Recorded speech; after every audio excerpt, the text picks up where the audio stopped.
얘기를 꺼내더라고요. 할 얘기가 있다 그러면서 그 결과지를 보여주면서. 말다툼 끝에 남편이 내민 서류는 뜻밖에도 친자 확인 검사 결과. 생후 6개월 된 딸과 남편의 친자 확인 여부를 검사한 결과였습니다. 더욱이 결과지에는 딸과 남편이 친생자 관계가 성립되지 않는다고 적혀 있었습니다. 아무것도 안 보였어요. 유전자 검사에 대해서 무슨 내용인지도 모르겠고요. 그냥 친자가 뭐가 일치하지 않으니 친자가 아니라는 것만.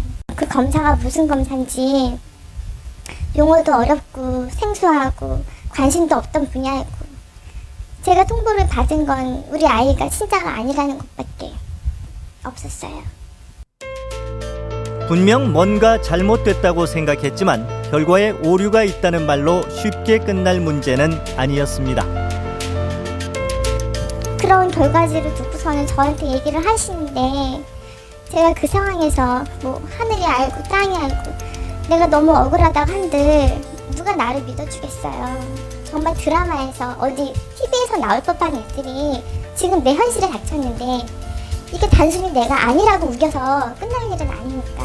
청천벽력 같은 소식에 처음엔 눈물은커녕 딸아이 얼굴만 커다랗게 떠올랐다고 합니다. 세상에 태어나서 제일 잘하는 일이 우리 아이를 낳은 일이거든요. 그거는 모든 엄마들이 그럴 거예요. 사랑받고 축복받아야 내 아이인데 하루아침에 그렇게 선동꾸러기가 됐어요. 그냥 그걸 수용하시지는 않았을 거 아닙니까? 그렇죠? 그렇죠. 그래서 그 문제로 인해서 그 의뢰했던 곳에 몇 번은 가셨다고 하더라고요. 이 할아버지가요. 처음엔 할아버지가 결과가 잘못된 것 아니냐며 다시 한번 확인해달라는 아이의 할아버지에게 검사기관에서는 이렇게 말했다고 합니다.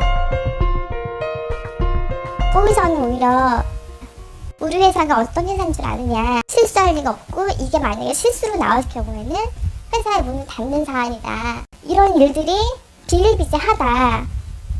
그런데 나중에 결국에 보면 처음엔 여자들이 중매 산에 하지만 나중엔 결국은 다 수용하게 되더라. 그러니까 그쪽에서는 저를 완전히 부정한 여자를 만드는 거죠.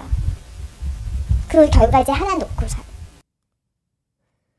이렇게 가정은 한순간에 흔들리기 시작했고, 지난 6월 민경 씨는 딸과 함께 결국 집을 나오고 말았습니다. 잠도 못 자고. 제가 나왔어요. 나와서 제 입장에서 아무도 믿을 수가 없었어요. 그들도 저를 믿지 않았고요. 일단은 제가 너무 힘들어서 마음이. 그렇다면 아이의 엄마인 민경 씨도 몰랐던 친자 확인 검사는 누가 어떻게 의뢰하게 된 걸까? 친자 확인 검사를 의뢰한 건 다름 아닌 할아버지였습니다.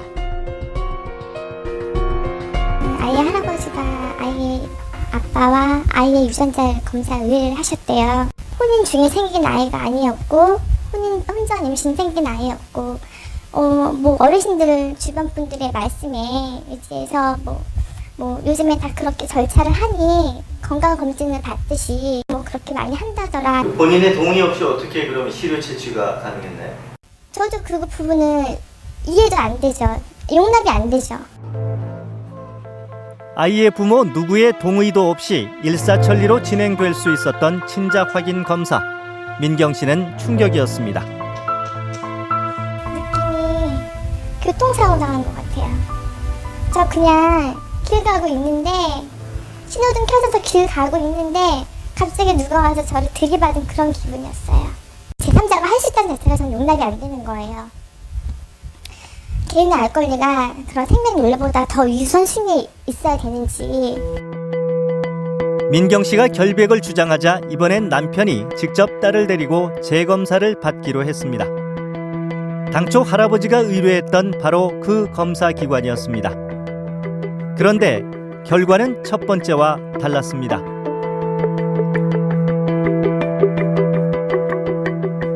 분명히 친생자 관계가 성립되지 않는다고 했던 검사 결과가 이번엔 생모의 추가적인 유전자 검사 없이는 판정이 불가능하다는 겁니다. 같은 검사 기관에서 같은 사람들의 검사물을 의뢰했는데 결과는 사뭇 달라졌습니다. 앞에 상황 보시면 아시겠지만 엄마 아빠 없이도